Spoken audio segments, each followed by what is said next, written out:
यान, चलो शुरू से शुरुआत करते हैं। कवच के अंदर एक घमंडी आदमी, उसे उतार दो तो तुम क्या हो? तो तुम्हारे पास सब कुछ है पर कुछ भी नहीं।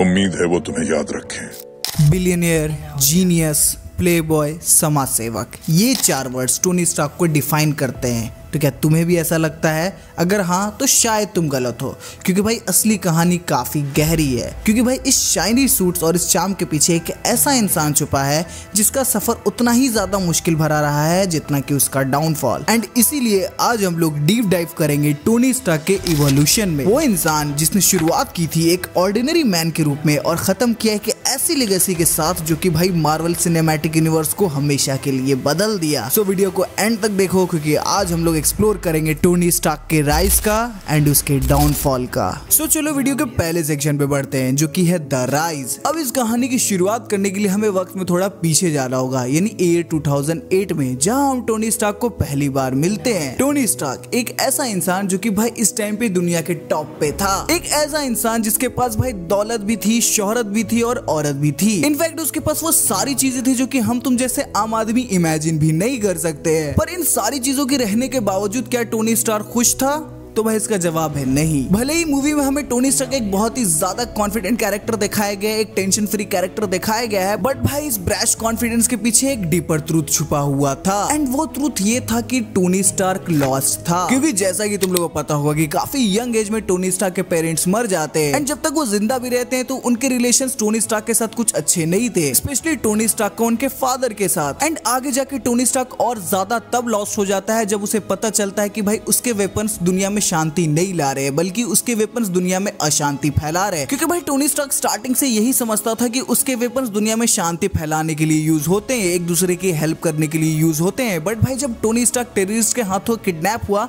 तब उसे इस चीज का रियलाइजेशन हुआ कि अब तक उसके वेपन से कितने मासूमों की जान जा चुकी है। एंड जब टोनी स्टार्क को इस चीज का रियलाइज होता है, इस चीज के बारे में सच्चाई पता चलती है, तो भाई वो उस टाइम पे पूरे तरीके से टूट जाता है। एंड यही वो मोमेंट था जहां टोनी स्टार्क जन्म लेता है, not as a billionaire but as a hero. And यहाँ इस केव में उसके पास कुछ नहीं था तो कुछ स्क्रैप्स एंड एक विजन। एंड इसी स्क्रैप्स एंड विजन के साथ उसने अपना पहला आर्मर मार्क 1 बना लिया था। एंड यही हमारे तुम्हारे हम सबके फेवरेट आयरन मैन का जन्म होता है। एंड इस ट्रांसफॉर्मेशन को जो पावरफुल बनाता है वो उसका आर्मर नहीं होता है, बल्कि वो उसका माइंडसेट होता है, जो कि भाई शिफ्ट हो चुका था कि भाई वो वेपन बनाकर कितनी बड़ी गलती कर रहा है। तुम्हें क्या लगता है? तुम लोग बताओ, टोनी स्टार्क हीरो कैसे बना? क्या टोनी स्टार्क अपने सूट के वजह से हीरो था या उसकी गलती का रियलाइजेशन के वजह से हीरो बना? नीचे कमेंट्स में अपनी राय जरूर देना। सो चलो बढ़ते हैं हम वीडियो के सेकंड सेक्शन पे, जो कि है द फॉल। अब देखो, जैसे जैसे कोई भी इंसान राइज करता है, आगे बढ़ता है, तो उसके दुश्मन भी बढ़ते हैं। एंड सेम ऐसा टोनी स्टार्क के साथ भी हुआ, बट कुछ अलग तरीके से। क्योंकि टोनी स्टार्क का दुश्मन कोई और नहीं बल्कि वो खुद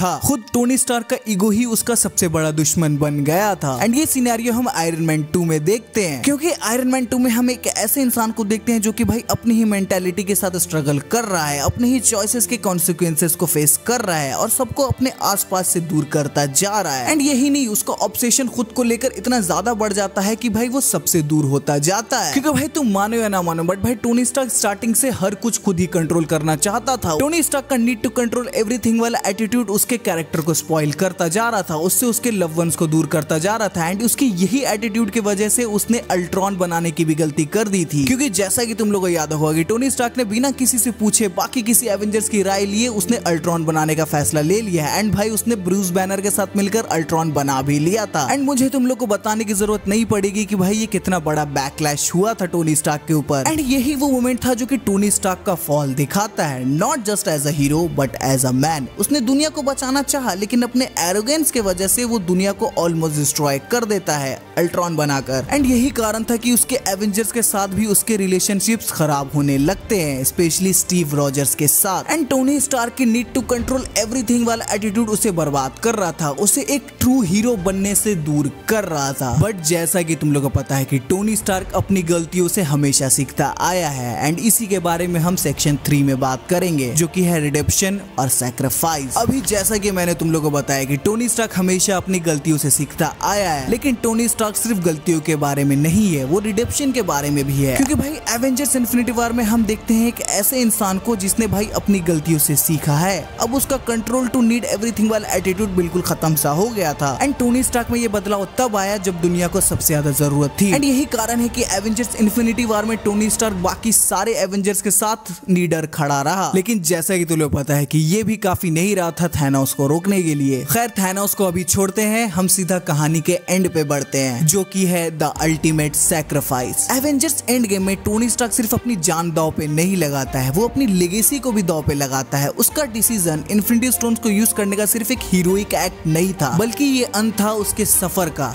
ये अंत था उसकी गलतियों का, ये अंत था टोनी स्टार्क के हीरोइज्म का। एंड यही वो मोमेंट था जहां टोनी स्टार्क अपने राइज और फॉल को एम्ब्रेस करता है। वो अपने फ्लॉज को एक्सेप्ट करता है, लेकिन अपनी जर्नी में कभी बेटर बनने की कोशिश नहीं छोड़ता है। उसकी कहानी एक ग्रेस से गिर के खत्म नहीं होती है, बल्कि एक रिडेम्पशन के साथ एंड होती है, जो कि भाई पूरे यूनिवर्स को बचाता है। एंड एट लास्ट मैं तुम्हें यही बताना चाहूंगा कि टोनी स्टार्क का सफर हमें सिखाता है कि कैसे ट्रू ग्रेटनेस परफेक्शन में नहीं है, बल्कि ट्रू ग्रेटनेस उस इंसान में है जो हर बार अपनी गलतियों से उठता है, अपनी मिस्टेक से सीखता है, लड़ता है और फिर वापस खड़ा होता है, और कभी भी ये नहीं भूलता है कि असली हीरोइज्म क्या होता है। क्योंकि भाई यहाँ टोनी स्टार्क का सफर एक सेल्फिश इंसान बनकर शुरू तो जरूर होता है, लेकिन एट द एंड वो यूनिवर्स का सेवियर बनकर अपने सफर का अंत करता है। अब तुम लोग बताओ, तुम्हारे लिए टोनी स्टार्क का मतलब क्या था? उसका हीरोइज्म, उसकी गलतियां, या उसकी ह्यूमैनिटी? नीचे कमेंट में जरूर बताना। एंड अगर ये वीडियो अच्छी लगी यार तो वीडियो को लाइक एंड चैनल को सब्सक्राइब करना मत भूलना। और अगर तुम भी चाहते हो कि मैं ऐसे और कैरेक्टर्स एंड तुम्हारे फेवरेट सुपर हीरोज पे कैरेक्टर स्टडी बनाऊं, तो नीचे कमेंट में अपने फेवरेट सुपर हीरो का नाम कमेंट कर देना, मैं उस पे भी वीडियो बना दूंगा। तब तक के लिए बाय।